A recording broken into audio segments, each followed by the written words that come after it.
Chirifano si chimbonzwa unyaya iri pano handisi kunzwisisa rudo hapana kudanana harusi rudo kana tichivanzirana kugara uchitsika-tsika iwe chiripo chaunovanza chisikana buda pachena ndizive kwatakananga nezonditarira mumaziso zvimwe ndingaone paumiro changu.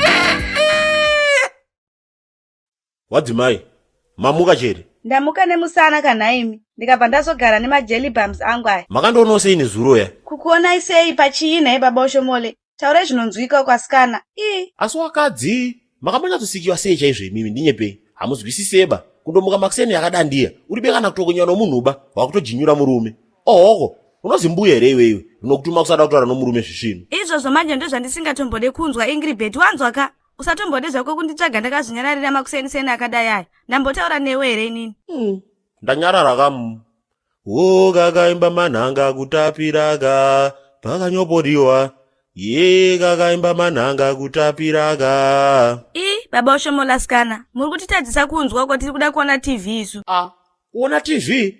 Wageza mazino chere, nombobva dzoriba umbogeza ba, wakuda kutoona TV. Haidi hwi. Zvinhu zvisvinu zvipikowo zvokuti munhu anomuka achigezera mazino naiwe Ingrid. Dai ndiri kuGrayson Park uko ndakaroorwa nembinga nofunga kuti ndaitadza kumuka ndichigeza mazino neSensodyne chaiyo. Ndapedza ndotoshandisa Listerine mouthwash kukwesha mukanwa. Ndopedza ipapo ndochitonoudza maid kuti handisiro kabreakfast kangu kebacon, beans netoast ndodya hangu. Saka kuGrayson yomabhuritongo yonongo kuti acha nomuromo wako yaoshomori kana kuti unototsvaka muromo kuGrayson. Chinyembo right, watiyo mazino yako yazoyakwesha noSensodyne. Ndizvo banai, kotsoka dzakodzi waizotodini nadzo. Tsoka yangu kudii kwacho usafarisewe Ingrid. Iwe, tsoka yako unoiziwa bakani. Manga akayo yazopera chero nokuti ningo wakwesha noSensodyne. Ufunga kuti manga yako yapera nokuti wakugara kuGrayson. Ibvapo iwe rombe. Rombe rinostoro. Iwe wabamba wako kana musika wamazipe zvaino wakambouita. Kumba kwenyu kana mubodzi zvachakaita mota kuribe, kana bhasikoro zvare infect, kana bhara chero muribe. Waimateta kukumbira kwasangadzo yenyu bhara kana mida kuenda kuchigayo. Usanditandeba iwe wazwa. Nyongono yako iyi.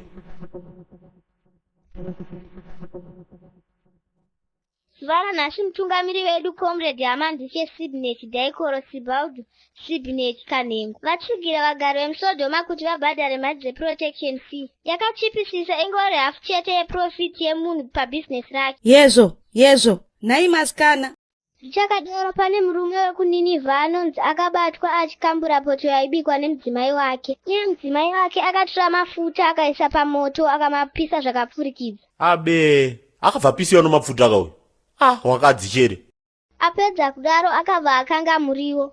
Zvanhu zvenyuzi dzemusodhoma chiko nhai asikana. Kakomana aka kari kutsvagwa zvakanyanyisa nemhosva yeattempted murder, terrorism neassault. Anenge akaona ari kukurudzirwa kuti asise kumapurisa ari pedyo. Maiwe, baba Oshomola ona mwana wangu uyo. Anouraiwa nezvimagandanga zviye. We must do something sha. Iyo ndireke zvangu ndidorove basa nazvo ba. Nyongono yako iyi. Ko iwe wanga wadaendepiko naye Oshomola?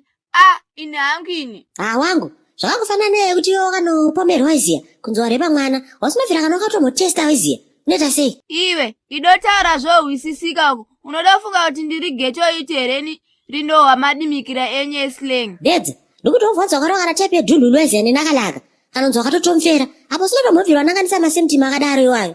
Unoita sei? Amai vangu vamalovhu ezakaimi. Ari kutoti kudiko naye mwana uyu. Iwe, usete iyoyo iwewe. Unoti hanzi nana akuita sei kwachona. Munhu arati uchamisa usiku wese ndiyonodedza kuti nana. Wangu, ndinoona nyaya kurungai waiziya. Anofambisa rume kuti ndakamukongwana manje nini. Ndakabva mukongwana kupi nini. Saka ndatongoda kumukongwana once, ndosungirwa zviripo iziya, pane kusungirwa mahara. Hayo yaite. Yezvo, saka zvaido kubatsira nei manje izvozvo. Dai wakamurova, waidoipedza mhosva yako here yeattempted murder. Mayazi bedza, but handiti ari kurara safe here kudhini kwakewo. Inini manje ndiri pagide marani. Inoita here iyoyo. Haiwawo, wadokanya iwe, ndadohwa naBheti achidoti kwai kubatwa kwako iwewe uri kudofa, usambotofe zvako wakabuda mumba muno mumabude kana uchiri kuda kurarama. Maya, ndokufana kubaya newe kusodhoma siku yokubhedza takanonanganisa weziya. Usanyanya zvitye stereki. Kuendepi? Unopenga here iwewe? Zvebhedza, iwe ine mizi closer weziya. Ndichanotsvaga kana type yemask weziya. In fact, ndori neyemask weziya mugibhengura umo. Saka ndiye changoti bwa, tobva tatorowa gide maranzo weziya. Takananga ikoko, ndobonzwawo pfungwa dzedare. Ndamana. Saka uri kuti vanhu vangadotadza kudo kuziva here naiwe nemapfupikiro awakadete iwaya. Haiwe, usaita iyoyo. Akapfupika ndiani? I'm not short waiziya. I'm the middles. Anyway, Bedza, handisi kuenda ferere waiziya. Nongoba handiri disguise izve. Once. Hai, zvandidoite zveni. Unodenda hako wega ochomola. Handidi zvekudoona uchidodamburiwa musoro ini nezirume rakahosi-mberiye. Iwe, unazara kuti tiri kudhwaja kutapiyana nhomba yaya tinoshimanda. Tinoita kupeta-peta. Ukunzwa mfana wangu?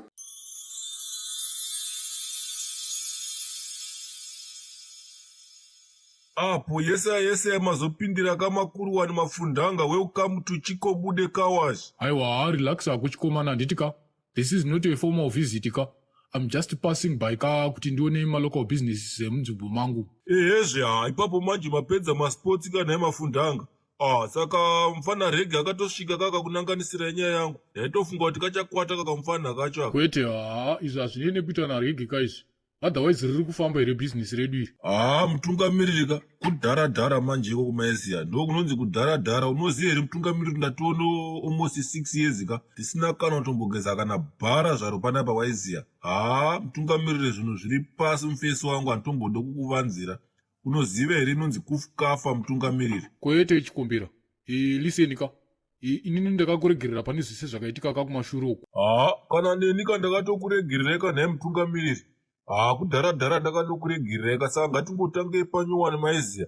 Nekuti uku kutonga kwaku kunotongodawo painesu kuti marasta akaita sesu maiziya ka. Nekuti munogona kuzviruza izvi mukuru wangu. No security manyinga vana. Mire tinzwe kanyaya yake. Yesa zvamanje mutungamiriri kudhara ikoko. Anyway, inzwai munzwe kamutungamiriri. Isusu tisu vanhu vanogara tiri paground zvenguva ine maiziya. Saka tisu tinenge tichinzwa yese inenge ichiitika ka. Imimi manje pamunosvika ka nevanhu ka. Nemandimba yakai. Vanhu vanofanirwa kusasa yamunenge muchida imi maiziya. Takaenda mutungamiriri. Okay. Continue, I'm listening. Yesa ingandiri kutokuimbira banga naye mutungamiriri ka. Vanhu vanenge vachisasa yavanoda waiziya ka. Iwe unongondisa papero chete aiwa nditenge ndatotaipi yana min 6 waibata ka. Ndiye ndichiteerera zvese zvavanenge vachitaura waiziya mutungamiriri. Geto rese rinenge richisasa zvarinoda ini usiku hwega ndiye ndichingomhanya kandichiya kuzoripota kwauri waiziya.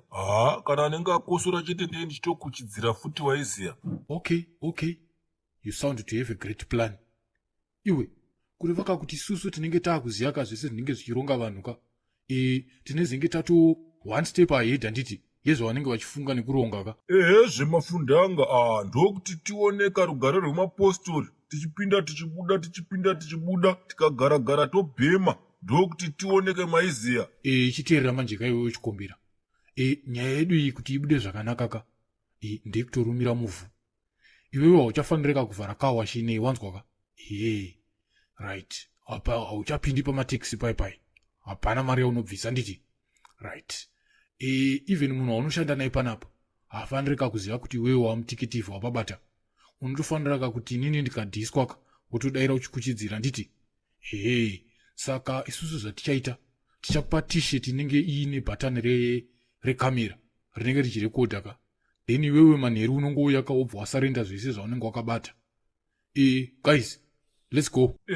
Kuwana Tsagava vazondirambidza kupinda payellow house here naye mutungamiriri. Boys, uyu akauya uyu kauyu. Anytime yanenge auya yoyoyo, let him in pasina mubvunzo. Iwe hona vanhu vari kutitarisa handei kani. Nyararani Bedza. Handikakuudza here kuti ndiri mwana wasisi wako wekuchando asingagoni shona.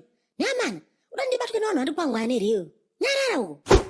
Yesaya, nzikakati murangu. Ndianakatishuka ri serious maiziya. Hauteki driving usweri kugeza maplace team kana mchinge mazoraga. Kana uchida legit driver's license repapo chairo maiziya. Tibate isusu. Hauteki driving school maiziya. Tokuisa driving license kubvira uchitanga kusvikira wapedza mutambo. Tine mainstructors anogara akanota badness maiziya. Zokuti uchibaya kunotora chitambika. Hapana zvekudzoka katutu zviya. Unenge uchiketa. Zokuti uchingosvika uchingodaiso. Wogotonzi bwa. Maofisi zedu ari padhuze maiziya. Muno muHarare CBD panamba 2 Robert Mugabe. Ofisi B2C maiziya. Uyai titaure. Kana kuti munongobva womva maiziya. Panamba dzedu dzanenge sapaskiri nazo apo dzo maiziya. Kana makuuyaka. Zazoka kuti road lulu maiziya. Kana kokopina. Tombotomvera. Nyamana.